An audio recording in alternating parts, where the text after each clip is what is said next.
इन्होंने आईआईटी बॉम्बे से इंजीनियरिंग की है और उसके बाद अचानक इनका मन हुआ और इन्होंने वैराग धारण कर लिया। क्या कहानी थी अभय जी समझेंगे।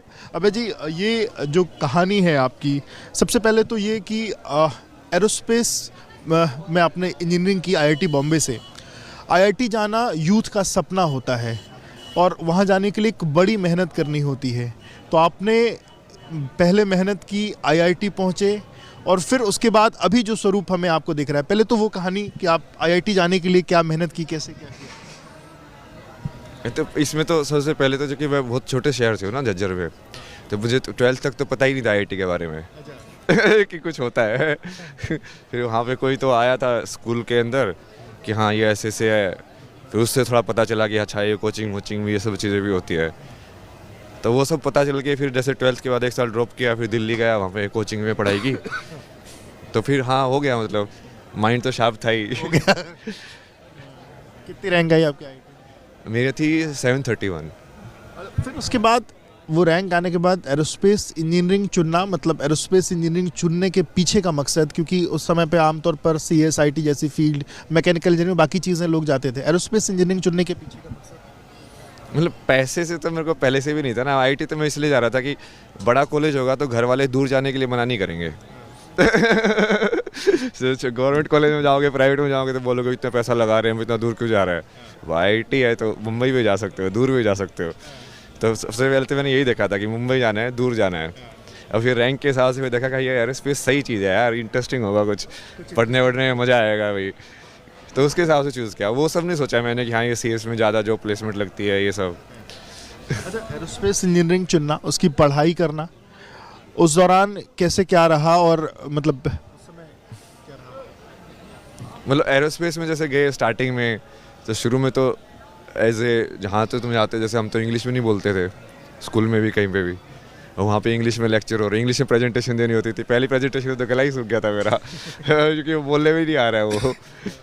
धीरे धीरे तुम सीखे। फिर हाल में जैसे मुंबई में एक्सपोजर मिला तो समझ में आया कि दूसरी चीज़ें भी होती हैं। जैसे ह्यूमैनिटीज़ वाला डिपार्टमेंट था वहाँ पे, तो वहाँ पे मैंने फ़िलोसफी के, ये सब के, पोस्ट मॉडर्निज्म, एपिस्टेमोलॉजी, ये स्टडी ऑफ नॉलेज जिसको बोलते हैं, ये सब आप इंजीनियरिंग की पढ़ाई के साथ पढ़ सकते थे वहाँ, मतलब ह्यूमैनिटीज़? मतलब वैसे डिपार्टमेंट होते हैं, इलेक्टिव कोर्स होते हैं, तुम कोई कोर्स हाँ दूसरे डिपार्टमेंट में जाके भी कर सकते हो। तो मैं उस वाले में करता था, और एक आईडीसी जो डिपार्टमेंट है डिज़ाइन वाला, उस वाले के कोर्स करता था। उसमें वाला कोर्स क्यों करते थे? वही चूँकि इंटरेस्ट था ना उसमें। डिजाइनिंग में क्या इंटरेस्ट? मतलब जैसे बचपन से ही मेरे को ड्राइंग में, इन सब में बहुत इंटरेस्ट है। मैंने तो पोएम भी बहुत लिखी है ना, बहुत कुछ किया ना भाई आईआईटी में। मैंने प्ले भी डायरेक्ट किए हैं, पोएम्स भी लिखे हैं, मतलब पोएम रेसिटेशन, ये सब भी। उसके बाद ये जैसे पेंटिंग में, जैसे मैं हॉस्टल का भी वो फाइन आर्ट सेक्रेटरी था, ये सब था। बहुत सारी चीज़ें की, उसमें भी मेरे को जैसे अवार्ड वगैरह भी मिला, ऑर्गेनाइजेशन अवार्ड, ये सब भी आईआईटी से भी। कैसी पोएम लिखते थे आप, कौन सी टाइप की? मतलब जैसे पहले तो हिंदी में बहुत लिखते थे, जैसे 11th-12th में थे उस टाइम पे, तो उसमें तो पूरा भर दिया था मैंने। एक बार तो मैंने 12th में अपने फिजिक्स के टीचर के ऊपर लिखी थी इतनी बड़ी पोएम। वो बार बार ऐसे जीव निकालते थे, तो जैसे शक्तिमान होता ना, उसका नाम मैंने दिया था जीवमान। मतलब थोड़ा स्पूफ टाइप का था, जो फेयरवेल थी ना तब सुनाया था। उसमें तो कर सकते हैं ना, वो इंटरेक्शन वैसा वाला होता है।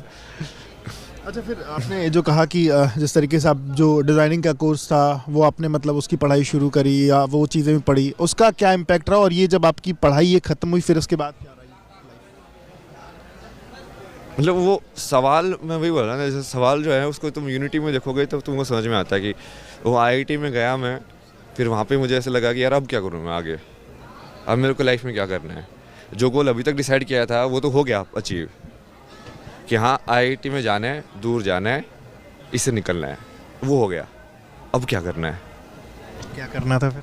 हाँ तो फिर उसके लिए सवाल में, उसी के लिए तो मैं फिलोसफी कोर्सेज पढ़ रहा था। फिर मुझे समझ में आया तो कुछ बता ही नहीं रहे। वो टीचर से मेरी बहुत बहस होती थी बाद में भी, कि मैं कहा सर आप प्रैक्टिकल तो कुछ बताओ ना, कि जो लाइफ में जो यूज़ कर सके। मतलब थ्योरी में तो ठीक है, उसने ये कहा, उसने ये कहा, वो सब ठीक है, बट मैं क्या करूँ वो तो बताओ।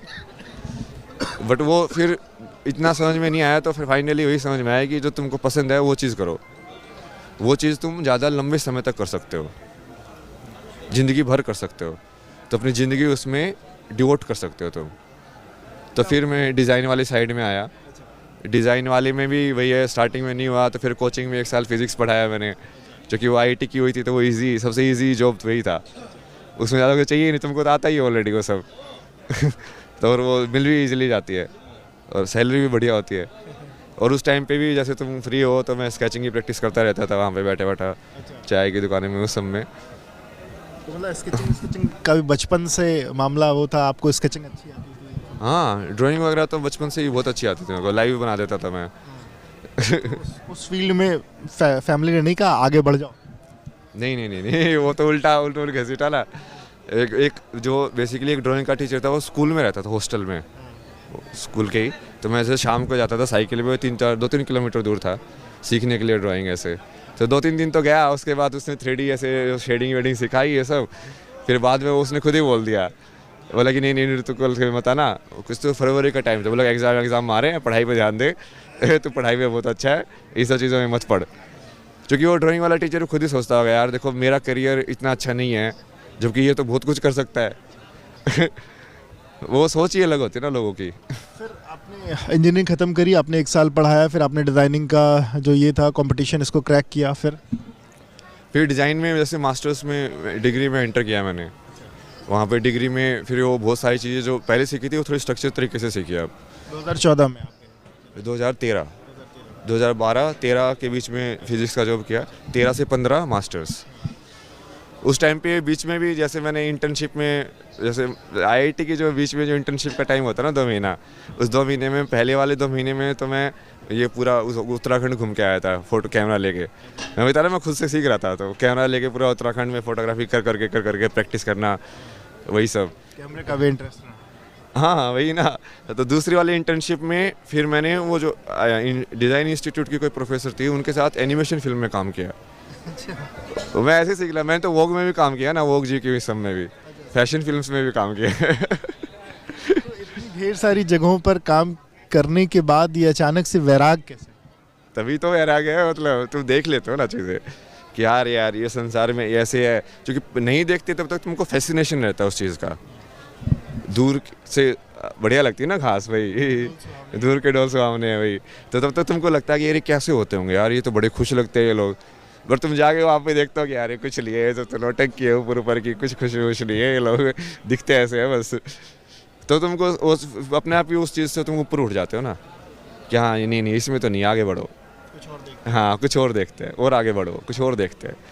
वैसे करते करते तो बहुत कुछ हुआ। उसके बाद फिर मैंने मास्टर्स में पास हुआ, वैसे तो मेरा प्लेसमेंट हुआ था इसमें UI UX में, उसमें भी बढ़िया पैकेज मिलता है वैसे। कितने का पैकेज? मतलब उस टाइम पे जैसे वहाँ पे 12 के आसपास का मिला था, वो डिज़ाइन के हिसाब से बहुत बढ़िया है, मतलब IIT में के हिसाब से तो नॉर्मल हो जाएगा, बट वो डिज़ाइन के हिसाब से बढ़िया है। तो उसमें कूपन दुनिया करके कंपनी है ना एक, तो उसमें इसकी वेबसाइट वगैरह डिज़ाइन करना ये सब का काम मिला था। बट फिर मेरे को प्रोफेसर ने ट्रैवल फोटोग्राफी का जो ऑफ़र कर दिया वहाँ पे इंस्टीट्यूट में ही। फिर मैं कहा ये तो ड्रीम लाइफ है, इसके लिए तो लोग जीते हैं कि भाई तुम घूमो फिरो, फोटोग्राफी करो, पैसे भी मिल रहे हैं तुमको सैलरी में, और तुम्हारा खर्चा भी वो लोग उठा रहे हैं। तो फिर मैंने उसमें चला गया, फिर बहुत घूमा मैं, सिक्किम गया, केरला गया, फोटोग्राफी की, उस साइड स्पीति साइड गया, बहुत ट्रैवल किया, अरुणाचल गया तो ये सब कर करके फिर, लेकिन वो 15-16 के आसपास की बात है, मतलब 16-17? 15-16, हाँ 2016 के बात है। क्या हुआ? उब गए उससे, मतलब उससे भी वो ख़त्म हो गया, बोला कि नहीं यार इससे तो नहीं है, इससे तो अकेला इंसान ऐसे ही जिंदा घूमता रहता है बस यहाँ वहाँ। ठीक है देख लिया, कितना पहाड़ को देखोगे यार मतलब ठीक है देख लिया तो बोले ब्यूटी है उसमें, तो वो चीज़ फिर ख़त्म हो गई। और कहीं ना कहीं ऐसे अंदर थक गया, मतलब ऐसा लगा कि यार बहुत थक गया, तो चूँकि एक के बाद एक की चीज़ किए जा रहा है, रुक ही नहीं रहा है। रूटीन नहीं कुछ चाहिए, कुछ अलग चाहिए। हाँ, जो कि देखो ना पूरी लाइफ में यही हो रहा है ना कि स्ट्रगल ही स्ट्रगल। लाइक पहले IIT के लिए तैयारी की, फिर वहाँ पे फिर वो ढूंढा कि क्या करना है, फिर उसमें एडमिशन नहीं हुआ, फिर से उसके कोचिंग में वहाँ पे जाके पढ़ाया ताकि उसका एंट्रेंस क्लियर किया, फिर यहाँ पे ऐसे किया। इसलिए कि तुम हमेशा स्ट्रगल वाला पाथ ही चूज़ कर रहे हो जानबूझ के आसान वाली चीज़ चूज़ कर ही नहीं रहे हो कभी भी। तो फिर ऐसा लगा यार थक गए हो यार तुम बहुत, लाइक अभी थोड़ा आराम करो। तो आराम के लिए क्या किया फिर आप? ऐसा छोड़ के वहाँ चला गया धर्मशाला, वो धर्मकोट करके ऊपर वो गाँव है ना हिमाचल में? हाँ हिमाचल में, तो दलाई लामा जहाँ पे रहते हैं उसके ऊपर। तो वहाँ पे फिर मैंने सोचा कि बेसिक चीज़ें सीखेंगे अब लाइफ की, शांत, ये खाना बनाना सीखे। वहाँ पे फिर मैंने एक्सेप्टेंस वाली चीज़ को समझा कि तुम्हारे मन में जो भी विचार आ रहे हैं, जो भी तुम हो, उसको एक्सेप्ट करना सीखो। तो मैं वहाँ पे ऐसे जैसे डायरी थी, वाटर कलर पेंटिंग चालू किया, मैंने वाटर कलर करता था और साथ में लिखता था। तो 2-3 डायरियाँ ऐसे ही कि ऐसे कुछ विजुअल बनाया और उसके बारे में कुछ लिखा ऐसे विचार। तो बस वही करता रहता था। फिर वहाँ पे ऐसे अकेले रहते थे, जैसे खाना वाना बनाना सीखा। बड़े से अपना प्याज काटो, टमाटर काटो, एक एक करके धीरे धीरे बढ़िया से उसका लगे, एक एक करके डालो छोंक में, कैसी खुशबू आ रही है, हाँ हाँ अच्छा ये वाली आती है। फिर कैसे जलने का, वो सब चीज़ों का, बेसिक चीज़ों को समझा ना, लाइफ को स्लो लिविंग जिसको बोलते हैं वो। पर लेकिन वो सब होने के बाद वो फिर माया ने फिर से झटका, संसार ने। ये भी कुछ नहीं। हाँ वो मतलब जैसे मैं ऑलरेडी थका तो हुआ ही था लाइफ में, बट कुछ ऐसा इंसिडेंट हुआ उसकी वजह से वो बिल्कुल मैं लाइक मेंटल हेल्थ प्रॉब्लम में चला गया, डिप्रेशन, सीवियर डिप्रेशन। इस ईयर में ये 2017। तो उस टाइम पे फिर वो, अब वो बिल्कुल ख़त्म हो गया पूरा सारा का सारा।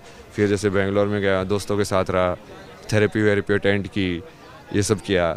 फिर फाइनली सब ने बोला कि तू कुछ रूटीन बना ले, ये सब कर ले तो सही हो जाएगा। फिर एक जॉब ली दिल्ली में, ये बॉम्बे शेविंग करके कंपनी है। कितने का पैकेज? नहीं वहाँ पे कुछ नहीं मिला। हाँ, वहाँ पे तो कितने 50,000 रुपये देते थे वो महीने के। क्योंकि आप कहीं ना कहीं लाइक लो से स्टार्ट कर रहे हो फिर से। और उस टाइम पे तो मेरे को ऐसा होता था कि जैसे इंटरव्यू में मैंने जो काम किया ना, मैं वो भी भूल जाता था एक्सप्लेन करने में, क्योंकि तुमको इतना ज़्यादा मेंटली वो होता है ना। तो मैं लिख के रखता था कि हाँ ये तो सवाल पूछे ना, देखिए याद रखना तूने ये काम किया हुआ है, उसको भूल मत जाना। तो दोस्त लोग भी हेल्प करते थे कि हाँ देख तू है, तू तो है इतना इंटेलिजेंट, तू इतना इंटरव्यू क्यों कर रहा है अपने आप को। बट ठीक है, उस टाइम पे वो ज़रूरत थी तो जैसा भी मिला। उस 18-19 के आसपास? हाँ ये मतलब 17 के एंड में, फिर 18 और फिर 19 ऐसे। 2 साल आपने नौकरी की? हाँ ऑलमोस्ट 2 साल के आसपास। फिर क्या हुआ? उसमें भी काम तो बढ़िया किया मैंने, मार्केटिंग कैंपेन्स बनाते थे हम उसमें भी, क्योंकि बढ़िया कैंपेन बनाए मैंने। जैसे कैंपेन लीड भी किया एक लास्ट में। फिर वहाँ पे जाके फिर तब वो, लेकिन वो प्रॉब्लम परसिस्टेंस हो रही थी कि वो वहाँ पे भी अकेला ही था मैं, दिल्ली में भी। और मेन प्रॉब्लम इसमें मेंटल हेल्थ में अकेले होने की होती है। मतलब फैमिली, पेरेंट्स, भाई बहन? नहीं बहन जैसे कनाडा में थी तो वही आया ना, फिर बहन ने बोला कि तू यहाँ पे आ जा, कनाडा बुलाया? हाँ। तो फिर वो कनाडा का पूरा वो PR का प्रोसेस किया, आईलिट्स वाइलिट्स क्लियर किया, फिर से एग्ज़ाम, फिर से टेस्ट। बोला हाँ आईलिट्स में भी बढ़िया स्कोर करना पड़ता है तभी वो मार्क्स मिलते हैं। 7 नहीं, उसमें तो बहुत ज़्यादा चाहिए ना, मतलब कम से कम 8 चाहिए तुमको। तो वो सब किया। फिर वो कनाडा में PR लगा के कनाडा गया। वो गए तो इसलिए थे कि हाँ उसके साथ रहेंगे, अकेले नहीं रहना है टाइप से। बट वो बात नहीं बनी, जो कि वो होता ही नहीं है। वो कोई भी इंसान दूसरे को इतना नहीं बर्दाश्त करता है। एक टाइम बहन है भी लाइफ है और वो उसकी भी मैरिड लाइफ है अभी। तो फिर वो वहाँ से फिर जैसे अलग ही, वहाँ से भी फिर अलग रूम लेके जॉब में वहाँ पे रहने लग गया कनाडा में? हाँ 20-21 के आसपास? 19 में गया था मैं, मार्च में वहाँ पे गया था। तो उसके बाद फिर वो कोविड आ गया। तो ऑलरेडी जो सिचुएशन जो इतनी टेंस थी वो और टेंस हो गई कि अब वैसे ही इंटरेक्शन नहीं है। क्योंकि मेरा मेन काम तो जॉब करना इसलिए था कि लोगों से इंटरेक्ट होता रहे, रूटीन बनी रहे, कि हाँ उसके माध्यम से तुम थोड़ा स्टेबलाइज रहोगे। और उस बीच में मैंने जैसे मेडिटेशन ये सब भी पूरा स्टडी वगैरह भी किया कि ये होता कैसे है यार, ये मन में ये सब चीज़ें आता क्यों है, डिप्रेशन ये काम कैसे करती है, सब चीज़ें। जैसे मैं थेरेपिस्ट पूछा था यार ये मेरे अंदर जो शक्ति है वो आ क्यों नहीं रही है। जैसे मुझे पता होता है कि मैं इतना टैलेंटेड हूँ, बट मेरा वो करने का मन क्यों नहीं करता है। मुझे पता है कि हाँ मैं ये सारी चीज़ें कर सकता हूँ, मैंने की हुई हैं, बट पता नहीं अंदर से इच्छा ही नहीं होती। अब ये क्या चीज़ है, इसका एक्सप्लेन करो ना। मतलब बहुत कम लोग एक्सप्लेन करते हैं उसको सही शब्दों में कि ये होता क्या है, कैसे काम करता है। तो उस समय में क्या वहाँ पे थोड़ा बहुत जैसे विवेकानंद का पढ़ा, सदगुरु को सुना उस टाइम पे कि हाँ ये जवाब देते हैं। साइकोलॉजी का वो सब पढ़ा, वो कॉग्निटिव थेरेपी ये सब जो करते हैं। बट वो फाइनली जाके जैसे कृष्णमूर्ति को बहुत पढ़ता था मैं उस टाइम पे, जय कृष्णमूर्ति। मतलब मेरे को ये मान लो स्पिरिचुअल मास्टर में वो सबसे ज़्यादा होते थे जो कि वो किसी चीज़ को मानते नहीं थे। उनकी मेन फिलोसफी है कि रिजेक्ट ऑल अथॉरिटी, कि तुमको जो भी इंसान तो बता रहा है ना, तुमको कैसे पता कि वो सच बता रहा है, कैसे पता? खुद जानो। खुद जानो। तो वो पढ़ते पढ़ते पढ़ते पढ़ते और ये मान लो कि बस भगवान की एक दिन ग्रेस थी, बट वो ग्रेस होता वही जब सब कुछ छूट गया। बोले ये मान के चलो कि लाइफ में अब कुछ नहीं बचा है, अब तुम अकेले पड़े हो कनाडा में, ठीक है तुम जॉब कर रहे हो ये सब कर रहे हो, बट कुछ भी नहीं है तुम्हारे पास। तो उस टाइम पे वो मन जो है वो अपने आप ही शांत हो गया फिर। जैसे का सब कुछ छोड़ करके वैराग ले लेना, मतलब ये अचानक तो वो अपना भी हो गया ना वैराग, में बताया ना, वो भगवान ने अपना भी वैराग करा दिया ना। देखो ना सारी चीज़ें हटा दी एक एक करके सारी चीज़ें हट गई है वहाँ पे। अब कोविड में तुम बस अकेले कमरे में बैठे हो, ठीक है, किसी को तुम जिंदा हो मरे हो किसी को कुछ फर्क नहीं पड़ता है। पेरेंट्स आपके? नहीं पेरेंट्स जैसे यहीं पे थे, बट वो पेरेंट्स से इंटरेक्ट मैं इसलिए नहीं करता था क्योंकि वो पेरेंट्स ही मेन उस चीज़ की वजह थी, जो फैमिली का जो चाइल्डहुड ट्रॉमा था, हेल्पलेस वाली सिचुएशन थी ना। मैं उससे बार बार वही पूछता था थेरेपिस्ट से, मैं कहा यार मेरे को ये हेल्पलेस वाली सिचुएशन सही नहीं लगती। क्योंकि बचपन में क्या होता था ना, जैसे घर में मारपीट होती थी ना, तो ऐसे बच्चे तुम सिर्फ देख सकते हो, तो तुमको वो हेल्पलेस वाला चीज़ फील होती है, यार मैं कुछ कर हो जाएगा। पर क्या मतलब ऐसा सिचुएशन था कि मतलब चीज़ें घर में बहुत ठीक नहीं थी ऐसा? हाँ बहुत ख़राब थी ना, तो बहुत ठीक नहीं क्या, बहुत ख़राब थी। तो वो वाली चीज़ फिर एक और भी इंसिडेंट हुआ लाइफ में, तो फिर वो चीज़ ट्रिगर हो गई कि यार कहीं ऐसे ना हो कि मान लो कुछ गलत हो रहा हो और मैं कुछ कर ही ना पाऊँ, मुझे ऐसे नहीं करना है।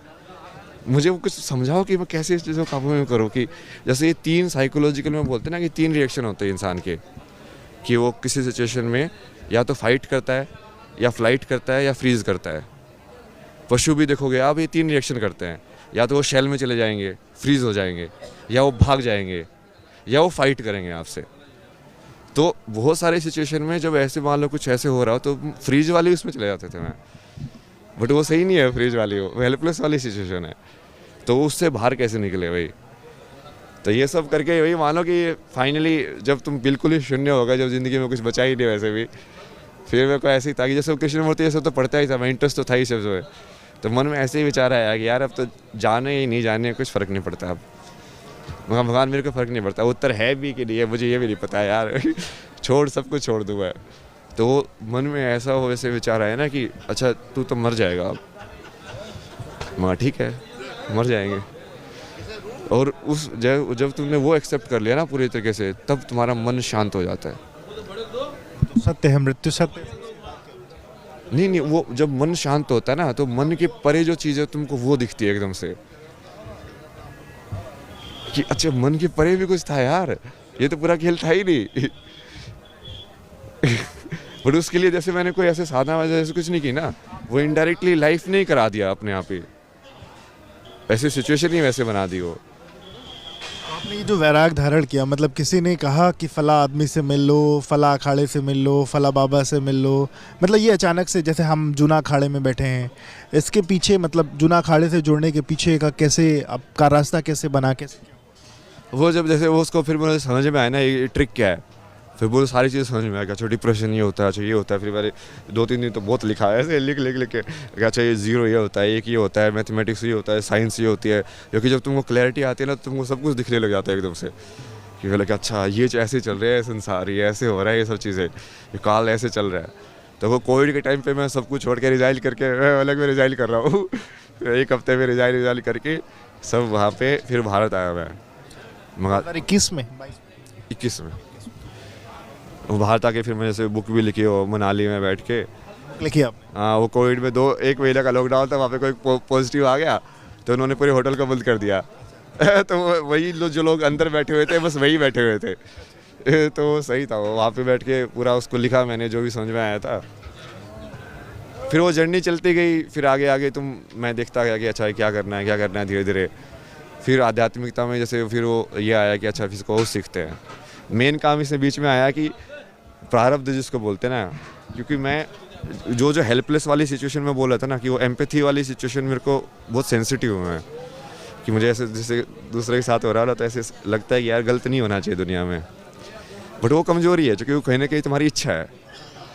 तो वो इच्छा के लिए तुम वो प्रारब्ध कराएगी वो, क्या देखते हो दुनिया को ठीक करना तो इतना बड़ा काम करना पड़ेगा, इतने सारे काम करने पड़ेंगे, करेगा ये बात चलो ठीक है। वैसे भी लाइफ में जो मिलना था वो तो मिल ही गया है, जवाब तो मिल ही गया जो चाहिए था। अब तो भगवान की लाइफ है, भगवान ठीक है, भगवान जो आपको करा लो कराओ, कोई दिक्कत नहीं है अब तो अब 2021 में ये सोच लिया था कि आपको वैराग लेना है और अब आपको ईश्वर की शरण में रहना है? नहीं, ईश्वर की शरण में तो पहुंच ही गए ना। ईश्वर की शरण में तो पहुंच गए थे। अब 2021 में फिर ये डिसाइड हुआ कि अब ये आगे लाइफ में करना क्या है। तो फिर वो वहाँ से बना कि अच्छा, ये जो जिस चीज़ को हम धर्म बोलते हैं, जिस चीज़ को हम सत्य बोलते हैं, उस चीज़ को वापस कैसे लेके आया जाए, और उस चीज़ को वापस ला के आने के लिए फिर क्या क्या करना पड़ेगा। तो उस टाइम पे फिर मैंने सुनना शुरू किया ये सब विष्णु स्तुति, ये सारी चीज़ें पुरानी जो आध्यात्म की है।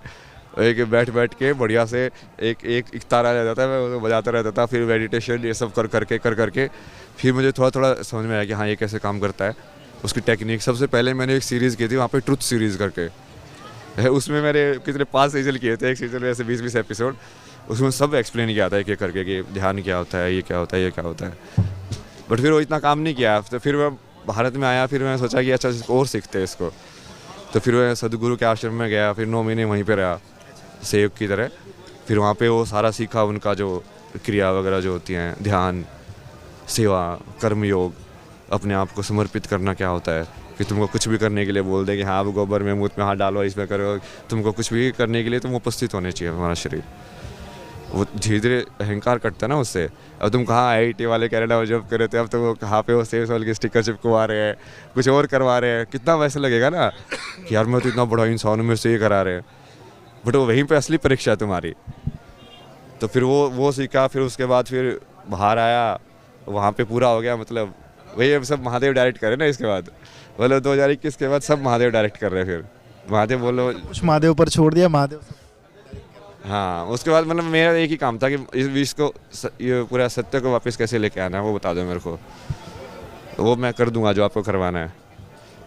इसका पीछे मेडिटेशन एक तरीका आपको मिला या क्या? नहीं, ये जो 4 जो मार्ग जो बताए हुए हैं वही है मेन। तो भक्ति योग, कर्म योग, क्रिया योग और ज्ञान योग। ज्ञान योग मतलब जो मैंने जो किया है अपनी लाइफ में, वो एक्चुअली में ज्ञान योग है। मतलब मुझे उसका नाम बाद में समझ में आया कि इसको ज्ञान योग बोलते हैं। ज्ञान योग मतलब कि हर चीज़ को तुम ज्ञान के थ्रू लॉजिकली तुम काट रहे हो। जो पहले जैसे शास्त्रार्थ करते थे ना, वो ज्ञान योग वाली ही चीज़ है कि हाँ, आपके सवाल का मैं जवाब दे रहा हूँ, अच्छा मैं सही जवाब दे रहा हूँ, अपनी सहमत नहीं होगी, यदि मैं सही जवाब नहीं दे पाया तो मैं हार गया, आप जीत गए। वैसे वाला है ना, वो ज्ञान योग वाली चीज़ है कि तुम ज्ञान के अंदर जाके उस चीज़ पे पहुंच रहे हो। फिर उसके बाद ये क्रिया योग होता है। जैसे वो अभी वो गुरुजी बता रहे थे कि जो चक्र होता है, कुंडलिनी, जो 7 चक्र होते हैं, जब तुम क्रिया को ऊपर फोकस करते हो कि अभी मैं जैसे मेरा मुंह हिल रहा है तो क्रिया हो रही है ना, तो ये क्रिया कैसे हो रही है, इसको अंदर से जानना कि कौन सा स्विच पहले हिला, फिर उस स्विच ने कौन सा स्विच हिलाया। जैसे इसको मैं डोमिनो की तरह बताता हूँ लोगों को, कॉज एंड इफेक्ट। जैसे एक वो डोमिनो गिरा, उससे टक टक टक टक टक टक टक टक टक टक सारे गिर जाते ना ऐसे। तो मान लो जैसे क्रिया हुई कि मतलब एक विचार आया कि हाथ को ऐसे घुमाना है, और फिर वो कैसे वो विचार से यहाँ पे तरंग गई होगी, फिर वो यहाँ पे मसल से गया होगा, फिर वो हाथ कैसे घुमाया होगा। तो इसको जब तुम अंदर से देख के उसको जानना शुरू कर देते हो, वो क्रिया योग है, मूवमेंट को। फिर कर्म योग है। कर्म योग मतलब कि तुम जो भी कुछ कर रहे हो उसको भगवान को अर्पित कर दो, निष्काम कर्म। वो सेवा जिसको बोलते हैं ना, वो वही है। आश्रम में या कहीं पे भी तुम जो सेवा करते हो बिना आशा के, मतलब कि क्या हो मिलेगा, वो कर्म योग है। तो वो भी कर सकते हो। और फिर लास्ट वाला भक्ति योग। भक्ति योग में बेसिकली मतलब इसको साइंस से भी एक्सप्लेन किया जा सकता है, बट भक्ति योग मतलब कि भगवान की आराधना करना, और पहले तो भगवान और लास्ट में फिर मतलब भगवान हो जाना, इन सेंस। अभी आप कौन से उसमें है, भक्ति योग, कर्म योग, ज्ञान योग? करते हैं ना एक साथ ही, वो मिक्सचर है। वैसे लाइफ में तुमको मिक्सचर ही करना पड़ेगा टोटल। अच्छा, ये जब सब कुछ मतलब इसके पहले की लाइफ ऑलरेडी चीज़ें चल रही थी, पर अभी जैसे आपने वैराग लिया, कपड़े त्याग दिए, बाकी चीज़ें वो हुई, मतलब कितना इसको लेकर के ये जो चेंज हुआ, इसमें कितना दिक्कत? नहीं, मेरे तो अपने आप ही हो रहा है ना। मैं वही बता ना, मैंने से कुछ लिया कुछ नहीं है ना। कहाँ लिया मैंने, बताओ। इस सब में कहाँ लिया मैंने कुछ भी? मिलता है क्या? सब जैसे तुम जैसे आगे बताते हैं कि हाँ अब ये करना है, वैसे करना है। और जैसे अभी ये वैराग वाला है, जैसे नंगे पैर चलने से तो बहुत बढ़िया चेतना रहती है, जो कि तुम टच में रहते हो। तो तुम फिजिकल रियलिटी के हमेशा तुमको इनपुट मिलता रहता है, तो तुम विचारों में कम खोते हो।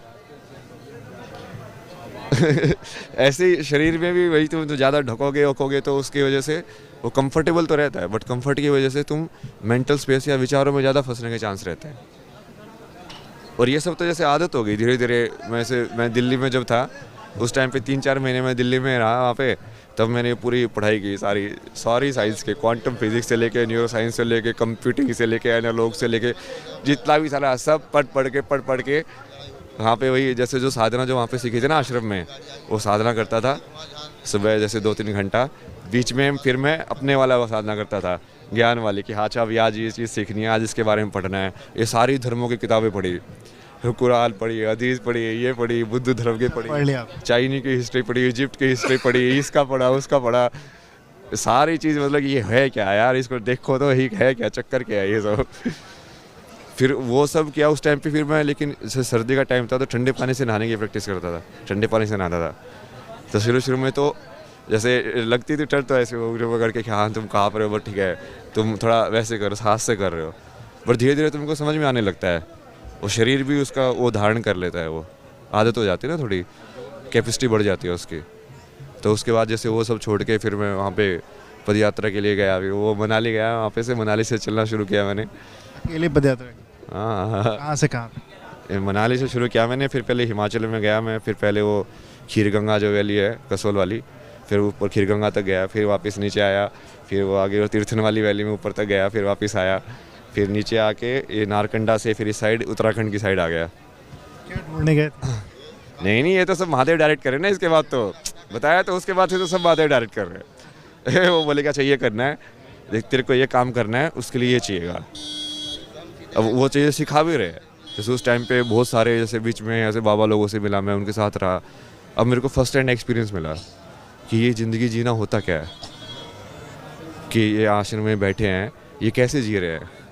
ये धोने के ऊपर, वो पहाड़ के ऊपर तुम केदार कंठा चढ़ के जाते हो वहाँ पे वो बाबा जी बैठे हुए हैं अकेले, सोचो फिर तो वहाँ पे बैठो तुम, वहाँ पे आज कैसे जीवन है, क्या करते हैं ये, तुम उनकी शैली को समझते हो ना। ये धोना लगाना, ये चिमटा रखना, इसको कैसे तुम साफ़ करते हो, कैसे रखते हो, कैसे सीखोगे वो तो फर्स्ट टाइम वो सीख रहे हो ना तुम वहाँ जाके ऐसी चीज़ें कर करके। तो ऐसे ही धीरे धीरे जैसे अलग अलग टाइप के लोग मिलते गए। फिर मैंने पूरे 4 धामों की किया पूरा उत्तराखंड के अंदर। हाँ 4 धाम करके फिर वो पूरा करके फिर भविष्य बद्री गया। फिर मैं लास्ट में वो बद्रीनाथ के आगे आता ना। पैदल जाते थे आप? पैदल हर रोज चलता था। ऐसे कुछ नॉलेज का कुछ ऐसे वो लगा लेता था कान में जो सीखना है, क्योंकि वो भी सब चल रहा है, सीखना भी साथ के साथ। और जैसे डाउनलोड किया और फिर चलते जाओ। और पहाड़ों में तो वैसे भी बढ़िया वादियाँ रहती है, कुछ ज़्यादा दिक्कत नहीं, ट्रैफिक इतना नहीं रहता है, बढ़िया से चलते जाओ। बीच में इतने सारे आम के पेड़ आते हैं, कुछ और पेड़ आते हैं, वहाँ पे तो ऐसे ही है, अपना खाओ, प्रकृति दे रही है फ्रूट भी सब। इन सब में जो आपने नौकरी छोड़ी, तमाम चीज़ें हुई, जैसे आपने अभी कहा प्रकृति देती है खाते रहो, मतलब पैसे रुपए को लेकर के सब मोह माया खत्म हो चुकी थी, जो जहाँ से मिल रहा है मतलब ऐसे। अभी तो जैसे पैसे वही चल रहे जो कनाडा में कमाए थे वही, क्योंकि वो डॉलर में कमाए थे तो भारत में आके ज़्यादा हो जाते हैं वो तो अभी तो वही चल रहे।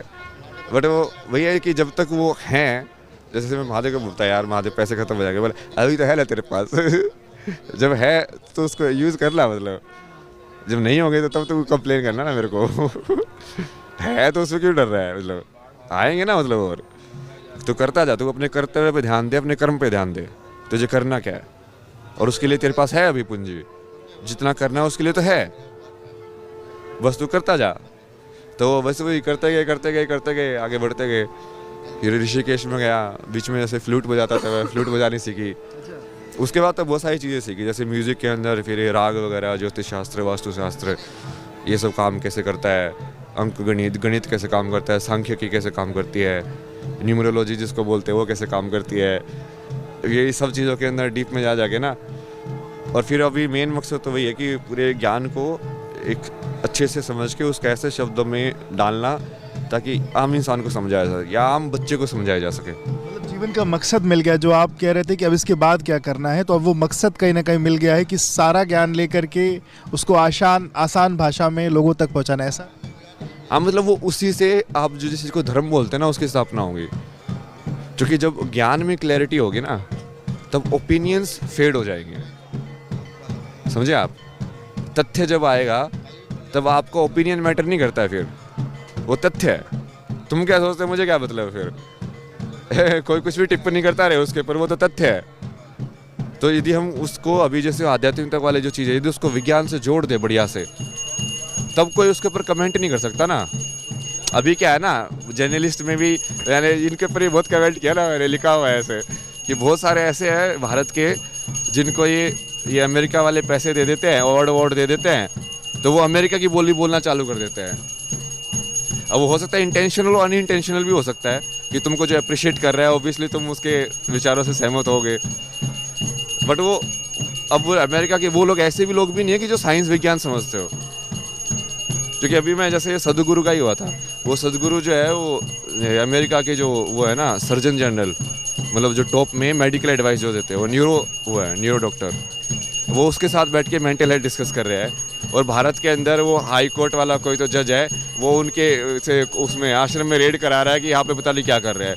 अरे भाई, वो इंसान को समझ में आता है कि इस इंसान की वैल्यू क्या है। अब तुम गधे हो क्या, मतलब कि वो न्यूरो ब्रेन सर्जन है, वो यदि उस सदगुरु को साथ में बैठ के उसको रिस्पेक्ट दे रहा है, तो उसको समझ में आता होगा ना कि हाँ ये इंसान की बातों में कुछ दम है, उसमें दिमाग नहीं है क्या मतलब। और तुम यहाँ पे बैठ के बोलते हो कि अंधविश्वास है, ये सब है। अरे यार कुछ तो देखो, मतलब तुम जिन लोगों को फॉलो कर रहे हो एटलीस्ट उनकी बात ही देख लो।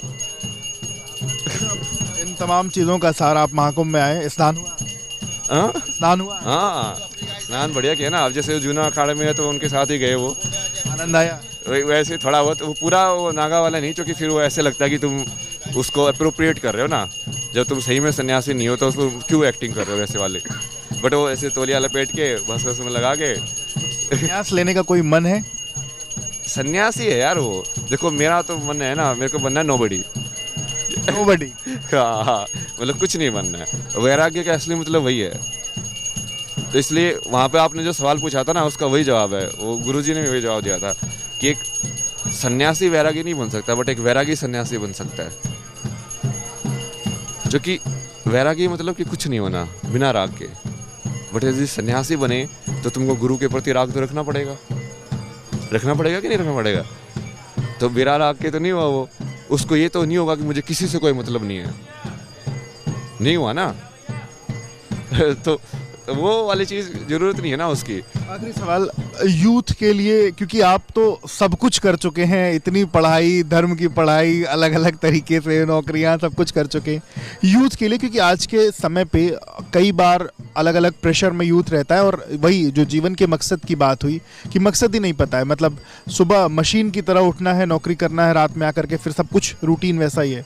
यूथ के लिए कोई एक मैसेज जिससे वो अपने जीवन को अच्छे से जी सके, और एक जो मेंटल इलनेस जैसी चीज़ें कई बार आ रही हैं वो चीज़ें ना हो, क्योंकि आप तो अब आपने तो बहुत कुछ एक्सपर्ट हो गया ना अब तो मैं। यूथ के लिए मेन तो इसमें यही है कि अपना जो ये पुराना जो इतिहास है, वैदिक इतिहास, उसको ऊपर जाए। यदि तुमको मेंटल हेल्थ प्रॉब्लम है ना तो जवाब वहीं पे मिलेगा। और दूसरा, यदि तुमको ऐसे है कि तुमको करना क्या है, तो ये तो बहुत बड़ा काम है ना।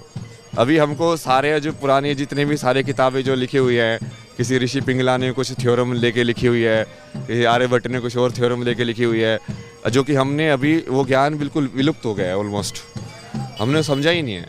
पाइथागोरस की थ्योरम हमारे यहाँ पे बहुत पहले दी गई थी। वो पाइथागोरस की थ्योरम वैसे भी पाइथागोरस की थ्योरम नहीं है, क्योंकि उससे पहले इजिप्ट के अंदर वो थ्योरम बहुत पहले से थी, 500-600 साल पहले। वो तो बस पाइथागोरस ने उसको फेमस कर दिया तो उसके नाम से ही है। वेस्ट वालों ने तो आधे से ज़्यादा यही किया, अपने नाम चिपका लगा के, लेबल लगा के बेचा ज्ञान को।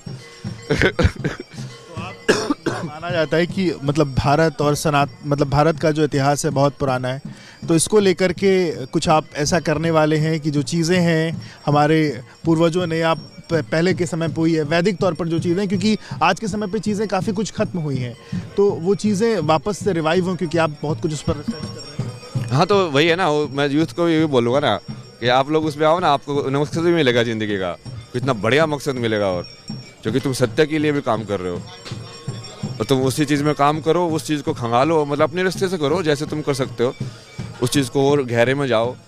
और मानने की ज़रूरत नहीं है, सवाल करो। हमारे इतिहास में तो हमेशा सवाल है। अर्जुन ने कृष्ण से सवाल किए तब गीता बनी, पार्वती ने शिव से सवाल किए तब विज्ञान भैरव तंत्र बना।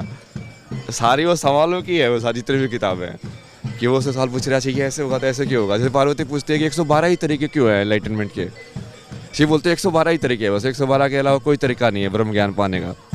वो बोलते 112 ही क्यों है, इसके अलावा क्यों नहीं है? बोले मैं ढूंढ के लाऊंगा 112। वो क्या ढूंढ के ला वो ढूंढते रहे सारे में मिला ही नहीं। बोले क्या सही बोल रहे थे आप। तो हमको तो उस सोच को आगे बढ़ाना चाहिए ना, ऐसा नहीं कि कोई सवाल कर रहा है या कोई ऐसे असहमत है तो तुम्हारे खिलाफ नहीं। तुम जाके एक्सप्लोर करके देखो, वो चीज़ यदि सत्य होगी तो प्रमाणित होगी, है ना। उसको मानने की जरूरत नहीं है। तो अभी तो जैसे इसमें बहुत सारा काम है ना, मेरे पास ऐसे फॉर्मूला वगैरह तो सारे हैं कि किसको कैसे कैसे किया जा सकता है। और उसमें क्या है कि टाइम वाली लेबर चाहिए। जैसे फिजिकल में टाइम लिमिटेड होता है, अभी मैं एक लिमिटेड नंबर ऑफ वर्ड्स ही बोल सकता हूँ। एक दिन में मैं कितने शब्द बोल सकता हूँ, लिमिटेड ही है ना, क्योंकि वो टाइम से लिमिटेड है। वो तो उसके अलावा तो फिर बाकी लोग भी करेंगे, कर ही रहे हैं वैसे तो, काफ़ी कुछ आ गया है। बट अभी अब उसको और यदि पूरा विज्ञान से कनेक्ट कर दिया तो ये जो ऐसे वाले जो लोग हैं ना, जो इस पे वैसे उंगली उठाते हैं कि बेसिकली वो ना तो वैज्ञानिक है, ठीक है, वो वेस्ट की विज्ञान का सहारा लेके बस इस चीज़ को गाली देने आते हैं। उनको खुद ही नहीं पता विज्ञान, उन्होंने खुद ही क्वांटम फिजिक्स नहीं पढ़ी, कुछ और नहीं पढ़ा। मतलब उनको तुम क्वांटम फिजिक्स का कुछ पूछोगे तो बोला ये नहीं आता मेरे को।